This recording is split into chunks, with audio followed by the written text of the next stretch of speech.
Assalamualaikum warahmatullahi wabarakatuh. Welcome back to our YouTube channel. Jadi teman-teman, kali ini kami kembali ingin berbagi informasi, yaitu informasi kesehatan tentang fakta menstruasi.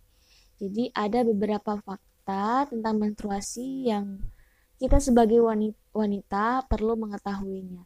Nah, seperti apakah faktanya? Yuk disimak saja langsung informasinya. Nah, teman-teman, di Indonesia menstruasi itu dikenal dengan istilah haid atau datang bulan. Menstruasi merupakan salah satu tanda pubertas bagi seorang wanita.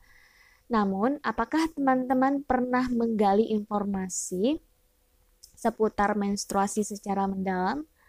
Atau bahkan teman-teman tidak berani untuk menanyakan hal tersebut karena malu? Nah, di sini untuk mengetahui rasa penasaran itu, berikut beberapa hal yang perlu kita ketahui seputar menstruasi sebagai seorang wanita. Nah, yang pertama teman-teman, menstruasi yang datang pertama kali itu disebut sebagai menarsi. Disebut menarsi ya. Nah, mungkin jarang ada yang mengetahui bahwa menstruasi pertama kali datang itu disebut dengan istilah menarsi. Jadi usia remaja putri yang mengalami menarsi tersebut sangat bergantung pada faktor genetik atau keturunan ya, bentuk tubuh dan gizi seseorang.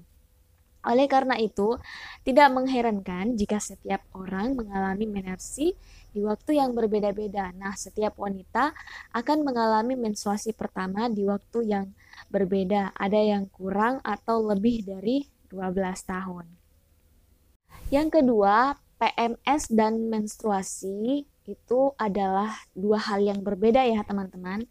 Nah, baik pria maupun wanita sama-sama sering mendapatkan dampak dari PMS yang sedang dialami wanita, yang umumnya berupa perubahan mood yang bikin bingung.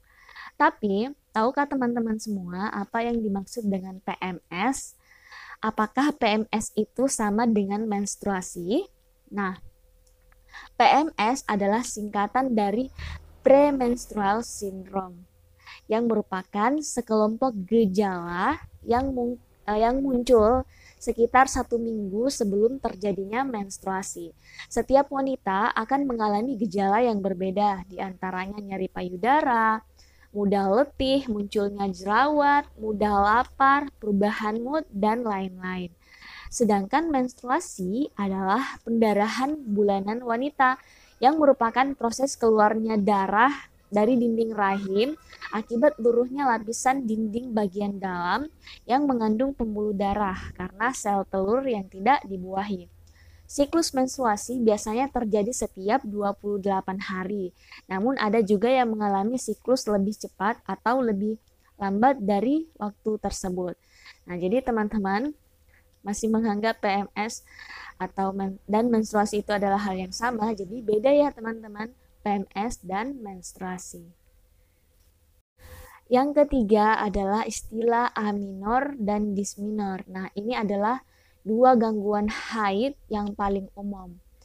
Nah, aminor itu adalah gangguan dalam sistem reproduksi yang membuat seorang wanita tidak mengalami menstruasi rutin. Nah, aminor terbagi menjadi dua, yaitu aminor primer. Nah, aminor primer ini jika seorang remaja wanita tidak mengalami menstruasi sampai usia lebih dari 16 tahun. Dan aminor sekunder jika seorang dulunya pernah mengalami siklus haid yang rutin tetapi tiba-tiba terhenti. Gitu ya. Sedangkan disminor itu adalah nyeri haid yang terjadi menjelang atau selama menstruasi. Seringkali rasa nyeri tersebut membuat seorang wanita tidak dapat melakukan apapun karena hanya bisa tidur di kasur sambil menahan sakit. Hal ini dapat terjadi karena terlalu banyak zat kimia prostaglandin pada tubuh. Kemudian yang keempat, yaitu siklus menstruasi yang normal. Nah, siklus menstruasi itu teman-teman adalah perubahan dalam tubuh wanita yang terjadi ketika lapisan dinding rahim atau endometrium yang mendebal akhirnya luruh karena tidak adanya pembuahan sel telur. Nah, siklus menstruasi dapat berkisar antara 21 sampai 35 hari pada orang dewasa, sedangkan pada remaja muda adalah 21 sampai 45 hari. Biasanya untuk beberapa tahun pertama setelah menstruasi dimulai, siklus menstruasi akan lebih panjang dari yang seharusnya. Namun, siklus menstruasi cenderung memperpendek dan menjadi lebih teratur seiring bertambahnya usia. Siklus menstruasi juga merupakan rangkaian perubahan bulanan yang harus dicapai tubuh wanita dalam mempersiapkan kemungkinan kehamilan. Memiliki siklus menstruasi yang teratur merupakan pertanda bahwa bagian penting tubuh teman-teman itu bekerja normal. Nyatanya, kenaikan dan penurunan kadar hormon merupakan salah satu faktor yang dapat mempengaruhi siklus menstruasi. Dan biasanya saat mendekati menopause, siklus teman-teman mungkin menjadi tidak teratur lagi. Nah, yang kelima, sesering apa sih kita harus mengganti pembalut? Jadi, teman-teman, kita mengganti pembalut itu setidaknya 8 jam ya, 8 jam sekali. Nah, itu untuk menghindari adanya kebocoran atau infeksi bakteri.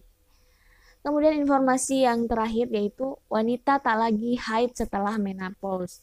Jadi memang semua wanita pasti mengalami menopause yang merupakan masa berakhirnya siklus menstruasi. Nah, fase alami ini terjadi karena menjelang akhir usia 30 tahunan, kinerja ovarium akan menurun dan pada akhirnya berhenti memproduksi hormon reproduksi di kisaran usia 50 tahun. Nah, teman-teman, mungkin itulah sedikit informasi yang bisa kami sampaikan seputar menstruasi. Jika masih ada yang belum jelas, silahkan tanyakan saja di kolom komentar. Dan jangan lupa dukung terus channel ini ya teman-teman dengan cara subscribe, like, and share agar terus bisa memberikan informasi bermanfaat kepada teman-teman semua. Sekian dan terima kasih. Assalamualaikum warahmatullahi wabarakatuh. Dan nonton juga video lainnya dari channel kami ya. Terima kasih.